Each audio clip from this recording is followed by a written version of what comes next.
যে বইটি প্রকাশ করা হয়েছে তার শিরোনাম ২৪-এর গণ অভ্যুত্থানে বিএনপি।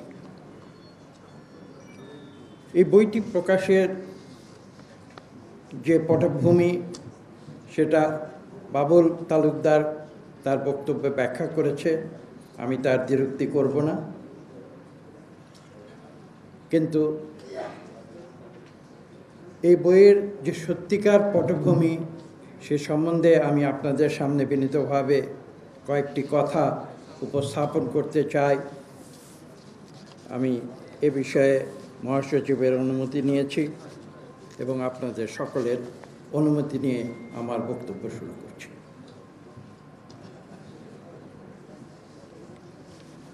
মানুষের মুক্তির আন্দোলনে যে ইতিহাস রচিত হয়েছে হাজার হাজার বছর ধরে, সেই ইতিহাস কিন্তু চিরন্তন।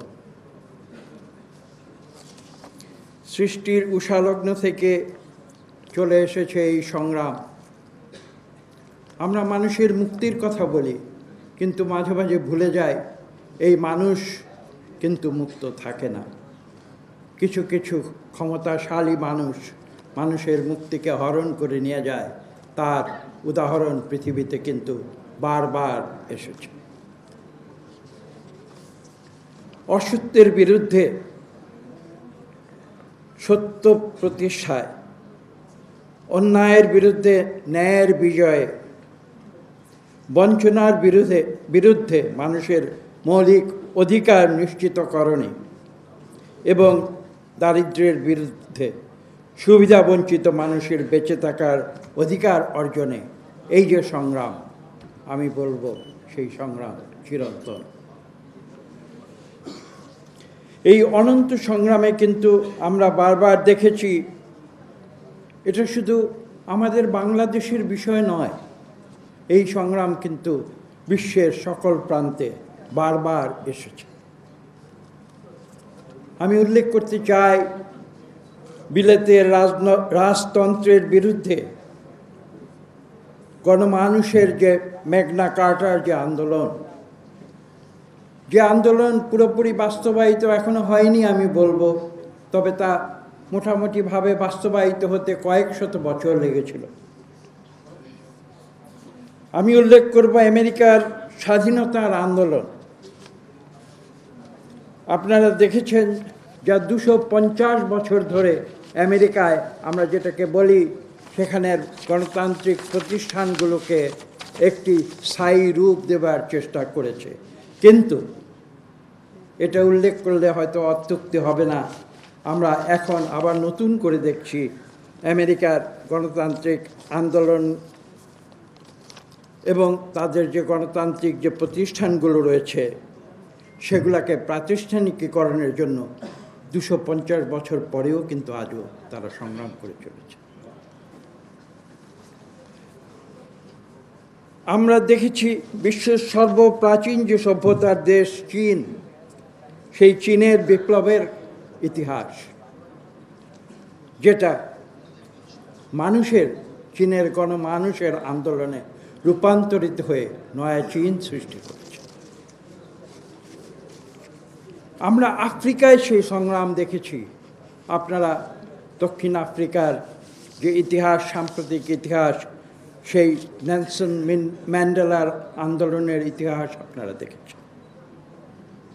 ল্যাটিন আমেরিকার যে মুক্তির আন্দোলনের ইতিহাস, আজকে থেকে প্রায় 50 বছর আগে সালভাডর আয়েন্ডের যে সংগ্রামের ইতিহাস, সেই ইতিহাস আপনারা দেখেছেন।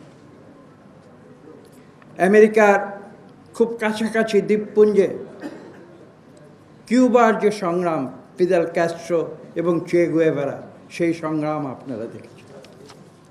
কাজে আমি যে কথাটি আজকে আপনাদের সামনে উপস্থাপন করতে এসেছি, যে এই সংগ্রাম কিন্তু চলবে ভবিষ্যতে।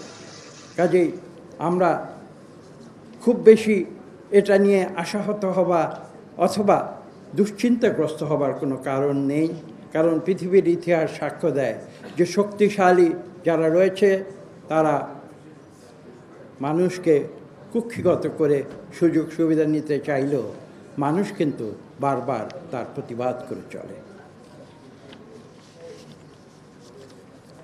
সবশেষে আমি যে কথাটি আপনাদের বলবো সেটি হচ্ছে এই ভারতবর্ষের এবং ভারতবর্ষের মধ্যে এই বাংলা ভূখণ্ডের যে ইতিহাস আজকে আমাদের এই ক্ষুদ্র আয়োজনের মূল প্রতিপাদ্য।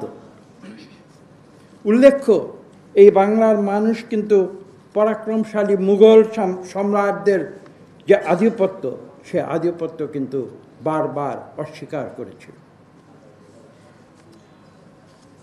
তারা পরবর্তীতে স্বীকার করেনি ব্রিটিশ ঔপনিবেশিক যে তাদের যে আধিপত্য, সেটাকেও কিন্তু এই বাংলার মানুষই প্রথম অস্বীকার করেছিল। আমি যদি উল্লেখ করি, ক্ষুদিরাম, সূর্য সেন, তারা কিন্তু ছিল বাংলারই সূর্য সন্তান। এবং তারই ধারাবাহিকতায় আমি হাজারো নাম হয়তো উল্লেখ করতে পারবো না, কিন্তু আমি যদি দুটি নাম এখানে উল্লেখ করি, একটি হচ্ছে আবু সাইদ, যে গুলির মুখে বুক পেতে সাহসিকতার সঙ্গে বলেছিল, তুমি গুলি করো আমার বুকে, কিন্তু আমি আধিপত্য মেনে নেব না। মুগ্ধ, যে বলেছিল জল চাই জল চাই, গুলির মুখে যারা পড়ে যাচ্ছিল তাদের মুখে জল তুলে দিয়েছে। এখানে বক্তব্য দীর্ঘ করার সুযোগ নেই। আমরা আজকে যে উদ্দেশ্যে এখানে সমবেত হয়েছি সেটা হচ্ছে ইতিহাসকে আমরা একটি বাস্তব রূপ দেবার চেষ্টা করেছি এই বইয়ের ভেতরে, যেখানে আমাদের সহযোগিতা করেছিলেন আজকের প্রধান অতিথি জনাব ফখরুল ইসলাম আলমগীর, এবং তার যে মূল যে কাজ, যে পরিশ্রম, সেটা করেছিল বাবুল তালুকদার। এবং আমাদের এখানে উপস্থিত রয়েছেন আমাদের যিনি প্রকাশক, তিনি, যার ভাই 2008-এ আপনারা জানেন যে একটি আন্দোলন হয়েছিল। কি আন্দোলন হয়েছিল? এই দেশকে বিরাজনীতিকীকরণের যে আন্দোলন হয়েছিল, সেই আন্দোলনে যিনি প্রাণ দিয়েছিলেন তারই জ্যেষ্ঠ ভ্রাতা।